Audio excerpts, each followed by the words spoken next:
Michelle Joy Phelps with Title Sports Network, and I'm joined now with the one and only Frank Smith. Frank, it's good to see you here in Saudi Arabia, Riyadh. I feel like I just said to Eddie, I feel like this is where it's becoming like the new home for boxing these days. How are you doing? Yeah, good, very good, apart from the sweaty back, you know, the 35-degree heat. At least there's a bit of wind tonight, but no, it's great to be here, and a massive occasion, you know, finally seeing it happen.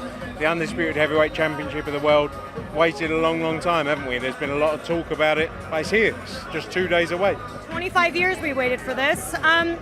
Were you a bit surprised at how respectful things were during the press conference? I think the two of them are respectful. They respect each other's ability and skill, obviously, and they know what they're in for.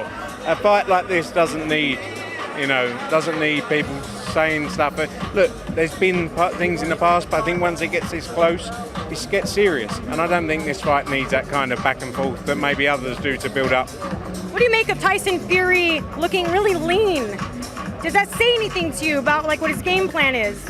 I'm sure he's trained very hard. Look, you know, a lot of people read into the Francis Ngannou fight. I don't think he was himself in that fight.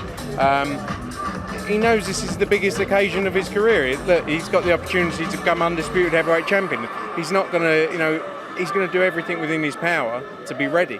And he knows how good Oleksandr Usyk is. You know, the games can all be there, but Oleksandr Usyk's a special fighter. He's had, 300 amateur fights, lost barely any, become undisputed at Cruiserweight, unified at heavyweight. He's a brilliant fighter. And Tyson Fury has to be at his best if he's going to win. Who is your pick for the night? Do you have someone that you're leaning towards? Look, being completely honest, I know people say sitting on the fence, but when you've got two of the best in the world coming together in a fight of this size for the undisputed championship, it's going to be a 50-50. And whoever turns up on the night, I think, can win it. You know, if the Tyson Fury against Ngannou turns up, Oleksandr Usyk all day. If the best Usyk, you know, look, but I think that's the joy of it. That's why everyone's going to tune in and watch it. That's why you don't need all the shit talking, because at the end of the day, it's the two best coming together. And that's why we're excited for it, and it's a 50-50. So I had a chance to sit down with Oleksandr Usyk yesterday, and he hinted that he may consider going back down to Cruiserweight and kind of become a two-time undisputed champion. What do you think of that? It'd be amazing. It'd be unbelievable. Could you imagine? Well, it'd be three-time, wouldn't he? If he won this and then went back down. Well, no, at Cruiserweight. Sorry, at Cruiserweight. Yeah, unbelievable. Yeah. Unbelievable. But he's, like I say, he's a special athlete. He won't be looking past Saturday night. He knows the challenge ahead of him, but he's a special athlete and a great, you know, nice guy as well. We've been lucky enough to work with him. Done amazing things in the sport, and yeah, it's great to see. Not looking. I mean, I guess I can have this conversation with you guys because we can talk about future fights, but the obvious fight that we want to see eventually is going to be against Anthony Joshua. He's here in Riyadh. Just from internal talks, how has that sort of been like? Is there somebody he's kind of leaning towards? Not really. Look, he's here training. You know, he's here. Ben Davison's all out here with Moses Atoma. So he's out here training to continue his training as he normally would. Everything he does, he takes very professionally and seriously. You know, that's why he's out continuing his camp. But he's excited for the fight and sets up a big, you know, whoever wins sets up a big fight down the road. You know, it's supposed to be a two-fight deal this fight here, so we'll see what happens. But no, look, he's just excited to see it, I'm sure.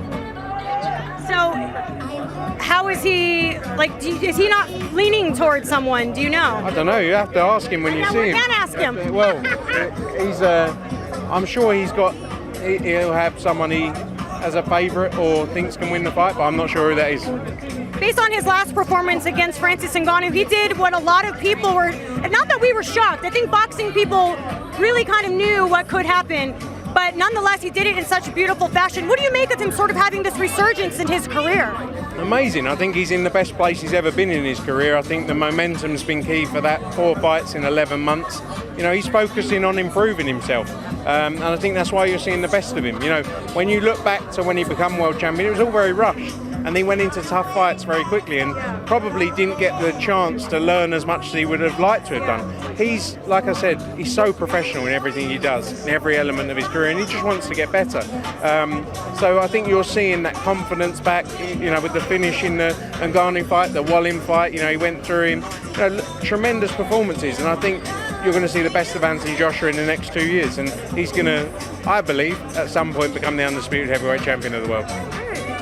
I need to ask you, obviously, the elephant in the room being that Ryan Garcia's failed drug test. There's a lot of back and forth. I think a lot of misleading headlines because we're not quite sure what's going on with it, whether it was positive, negative, what's going on with the B samples. But just what's your opinion on all of it? Look, we've been through a lot of these things now quite openly, publicly. A lot of this stuff is confidential, it's an ongoing matter, so it's hard to have a view on it. You know, Ryan Garcia will be putting out information out there, Devin Haney on the other side as well, but it's an ongoing matter. It's hard to really talk about it without too much knowledge of it. You know, currently he's failed a test, he's got to be given the ability to, you know, go through a process. And that's, I'm sure, the process he'll be going through now. I think everything you see at the minute is, there's not enough information out there to actually, I think they're waiting for the B sample. But again, I'm not close enough to it to understand. And I think you have to give it some time and the process will play out and you'll get an answer.